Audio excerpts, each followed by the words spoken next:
Olá, bem-vindos a mais uma exploração aqui no nosso espaço.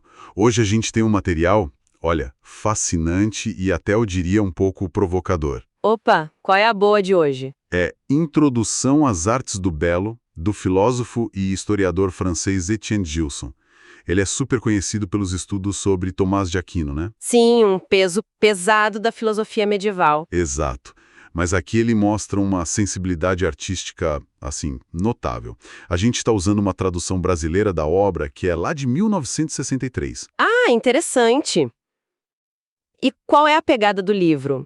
O que Gilson busca aí? Então, a tarefa que ele se propõe é bem ambiciosa. Ele não quer só falar sobre arte, ele quer ir na raiz mesmo, sabe? Buscar a essência da arte. Tipo, o que a arte é de verdade. Isso, o que ela é fundamentalmente. E, talvez mais importante ainda no argumento dele, o que ela não é. Ah, boa. Porque a gente confunde muito, né? Mesma coisa. Entendi. E tem alguma ideia central que já chama atenção logo de cara? Tem sim. E é uma que desafia bastante o senso comum, eu acho. Ele argumenta que a arte pertence a uma ordem diferente da do conhecimento. Como assim? Diferente do conhecimento, arte não ensina nada? Não comunica? Calma lá. A ideia principal dele é que a finalidade primeira da arte não seria conhecer algo ou comunicar uma verdade, uma ideia. Seria fundamentalmente fazer algo. Fazer. Tipo, fabricar. Exatamente. Fabricar um objeto de um certo tipo. Parece simples, né? Mas as implicações disso são enormes. Então, bora desembrulhar isso um pouco? Bora. Começando por essa questão do conhecimento, porque muita gente pensa o contrário, né? Que arte é sim uma forma de conhecimento. Sim, ele até cita o Lucien Febvre, outro intelectual francês, que dizia algo como: com certeza, a arte é um tipo de conhecimento. É natural a gente pensar que o artista tem algo a dizer, quer passar uma visão de mundo, uma emoção. É o que a gente ouve por aí, né? O que o artista quis dizer com essa obra? Exato. Que um quadro significa algo, que um poema expressa um sentimento, uma música comunica uma ideia. Mas aí o Gilson chega e diz: opa, peraí. E qual é a contraproposta dele, então? Ele propõe uma distinção bem radical. Ele coloca a arte firmemente na ordem do fazer, da poética. Poética vem do grego poesis, né? Fazer, produzir, fabricar. Isso mesmo. E essa ordem do fazer seria, por natureza, diferente da ordem do conhecer, que ele chama de noética. Ah, então a essência da arte não estaria no que ela nos ensina ou no sentimento do artista? Para Gilson, não primariamente. A essência estaria na habilidade de fabricar um objeto específico, nesse saber fazer, nessa capacidade de dar forma a uma matéria. Ele usa o termo factividade. Factividade. Interessante.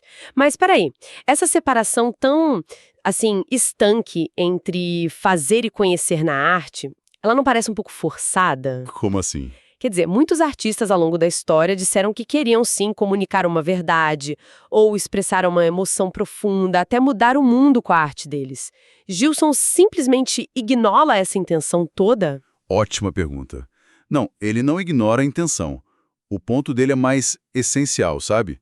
Ele está buscando a definição essencial da arte, o que faz algo ser arte, e não outra coisa qualquer. Tá, e a intenção comunicativa não entra nessa definição essencial? Não como fator determinante. A intenção pode existir, claro, pode ser a motivação do artista. Mas para Gilson, o que torna a obra uma obra de arte não é essa intenção em si. É a qualidade dela enquanto objeto bem feito para ser percebido. Ah, entendi. Então, se a obra for mal feita, tecnicamente fraca, digamos, a intenção boa não salva ela como arte. Exatamente. A comunicação pode ser um efeito da obra, ou a motivação do artista, mas não seria a essência artística dela. A essência estaria no como ela é feita, na forma, não necessariamente no o que ela quer dizer. Isso realmente muda a perspectiva. E quais as consequências disso para como a gente entende a arte? São enormes. Se a arte é essencialmente fazer, então várias teorias bem tradicionais sobre a arte ficam meio abaladas na base, né? Tipo quais? Por exemplo, a ideia de que a arte é imitação, seja a imitação da natureza ou de alguma verdade ideal. Lembra do poeta clássico francês, o Boileau? Lembro, sim. Aquele verso famoso. Só a verdade é bela. Pois é, Gilson critica essa ideia de reduzir a beleza à verdade.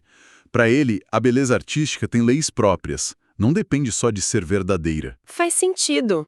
E a ideia da arte como pura expressão de sentimentos? Aquela visão mais romântica do artista derramando a alma na tela. Também fica questionada. O sentimento pode ser o ponto de partida, claro, mas a arte só acontece, segundo Gilson, quando esse sentimento é transformado. Transformado em quê? Em forma. Em um objeto sensível bem construído. A arte não é o grito de dor, por exemplo. É a canção bem cantada que talvez tenha nascido dessa dor. Entendi. A forma é crucial. E aquela ideia da arte como um sistema de símbolos para a gente decifrar? Também perde força nesse raciocínio. Se a essência está no fazer e na forma que a gente percebe, e não numa mensagem escondida, então tratar a arte como um código não seria o foco principal. E ele liga isso até ao tipo de prazer que a arte dá, né? Você mencionou a comparação do teorema com o Mozart. Isso, achei essa observação dele muito boa. O prazer de uma descoberta intelectual, tipo entender um teorema complicado de Euclides, é ótimo, né? Mas não se repete igual. É verdade, depois que você entendeu já foi. A novidade acaba. Exato. O teorema continua lá, verdadeiro, mas aquele prazer da descoberta não volta do mesmo jeito. Agora a arte. A arte é diferente. Ouvir Mozart pela 100ª vez, reler um poema, olhar um quadro que você ama, o prazer pode voltar, né? Sim, pode ser retomado muitas vezes. E por quê? O que tem de diferente? Justin sugere que é porque o prazer artístico está ligado à percepção da forma bem realizada, da estrutura do objeto. Cada vez que você volta para a obra, pode notar detalhes novos ou sentir de novo aquela harmonia, aquela clareza da forma. Nossa sensibilidade pode até cansar um pouco, claro, mas a obra em si, como estrutura formal, ela não se esgota do mesmo jeito que uma informação que a gente assimilou. Entendi. Ela continua oferecendo aquela satisfação ligada à percepção dela mesma. É como, sei lá, revisitar um lugar bonito. Você já conhece, mas a beleza ainda te pega? Exatamente. Ok. Então, se a arte não é primariamente sobre verdade, imitação, expressão direta ou símbolo, onde fica a beleza nisso tudo? Como Gilson define o belo? Boa pergunta. Ele não foge dela não, mas ele busca uma definição clássica da tradição escolástica, que ele acha fundamental. Que seria? Belo é id quod visum placet. Latim. Aquilo que visto agrada. Isso. Mas o visum aqui, o visto, não é só com os olhos, tá? É num sentido mais amplo. Aquilo que ao ser apreendido... Aprendido, gostei disso. Não é só ver passivamente, é captar, perceber ativamente. Exatamente. Aquilo que ao ser apreendido pelos sentidos e pela inteligência agrada. O prazer, o placet, está ligado a esse ato da percepção bem-sucedida da obra, enquanto obra. O prazer na percepção da forma dela, então, não por causa do tema ou da mensagem. Isso. E tem um ponto crucial para o Gilson. A beleza especificamente artística tem uma condição a mais. Qual condição? Que a gente perceba o objeto, mesmo que inconscientemente, sabe? Como fruto do fazer humano, como obra de um artista. Ah, tem que ter a mão humana ali. Sensível na obra para ele. É isso que distingue da beleza natural uma montanha, um pôr do sol, onde, como ele diz, alguns sentem Deus, outros talvez uma ausência, como o poeta Virginie. A beleza artística tem essa marca humana. Entendi. E ele diferencia também da beleza de coisas úteis, tipo uma máquina bem feita. Sim, ele distingue bem. Uma turbina, um avião bem projetado podem ser belos em certo sentido, né? Mas a forma deles é ditada pela função. A beleza é consequência da eficiência, da adequação ao propósito. Exato. A beleza artística, para Gilson, tem como finalidade primeira o próprio agradar pela percepção.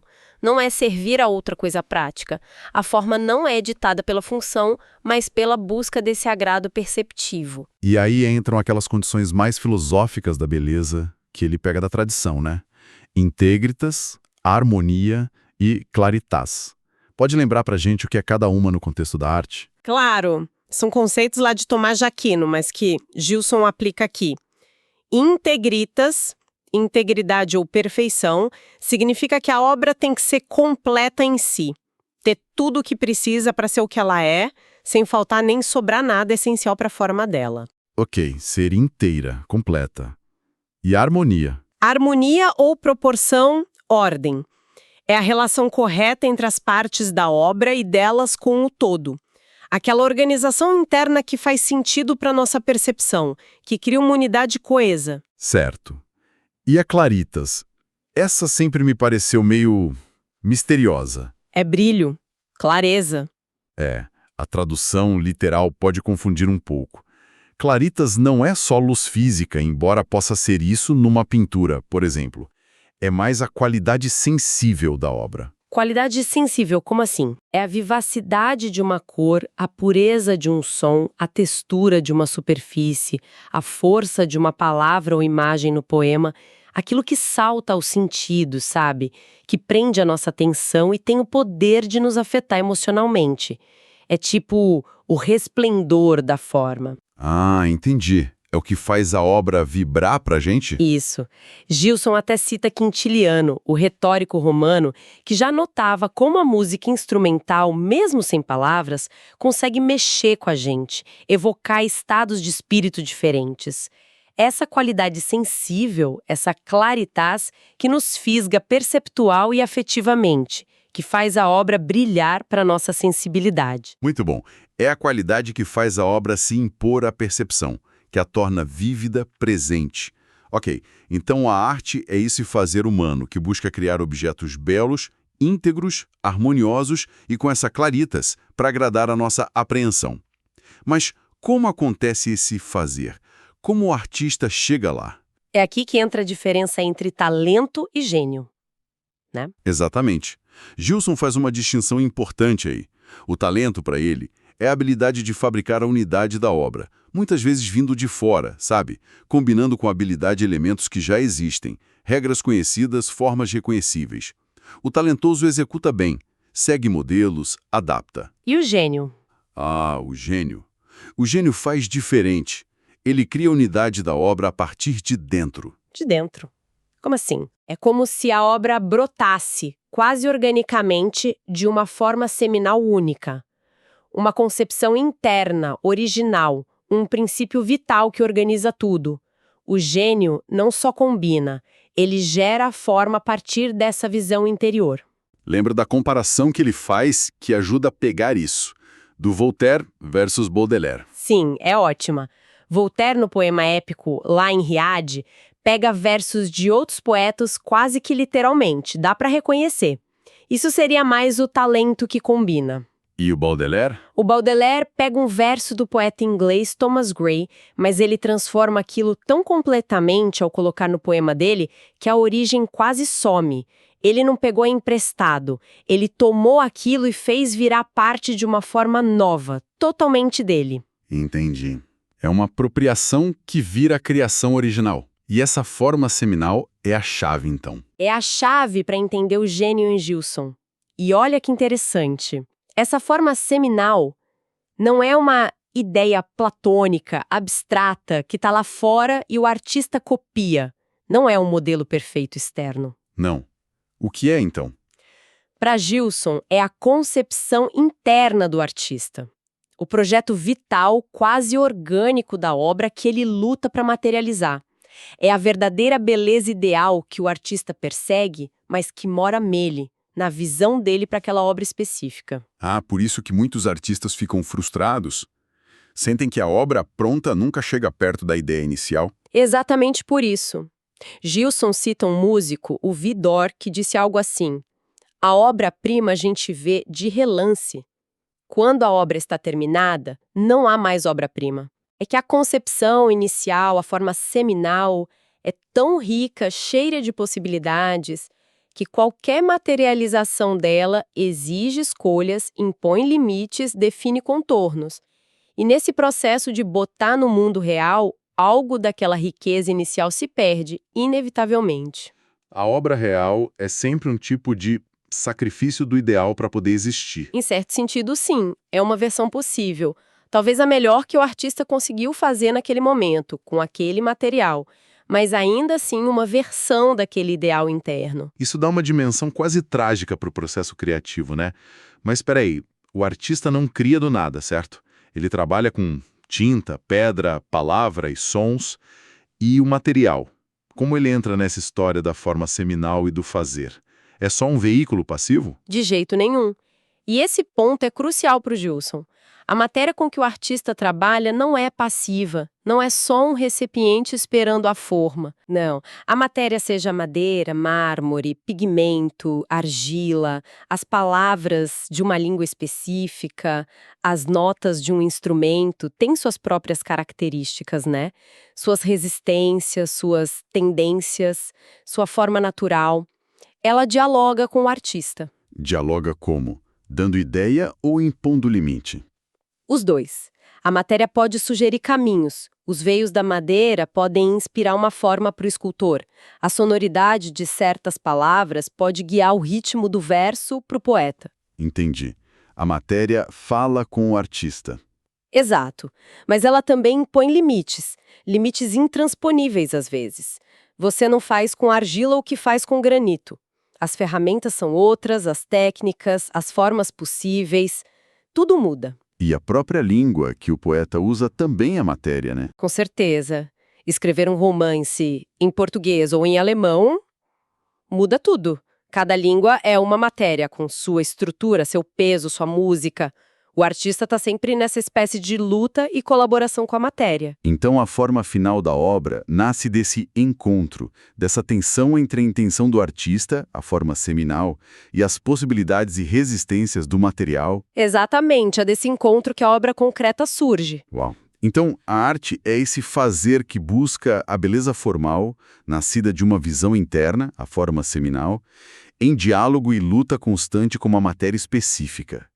Essa visão toda, focada no fazer e na forma, leva o Gilson a fazer um alerta importante contra o que ele chama de filistinismo, né? Sim, ele usa esse termo, e não é só no sentido de mau gosto popular, não. Não. O que é o filistinismo para ele, então? É, antes de tudo, um erro filosófico sobre o que é a arte.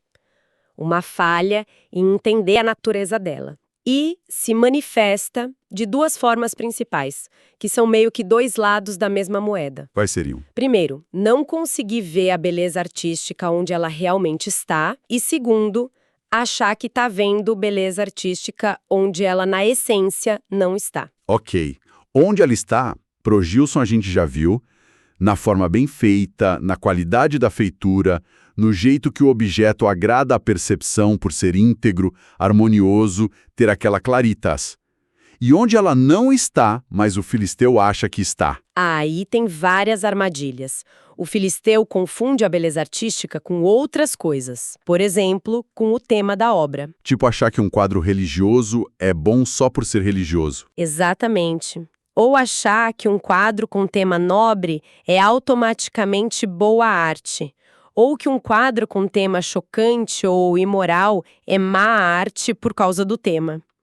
Gilson dá o exemplo, julgar uma obra de arte religiosa só pela piedade que ela inspira, ignorando totalmente se ela é bem ou mal pintada, bem ou mal esculpida como objeto artístico.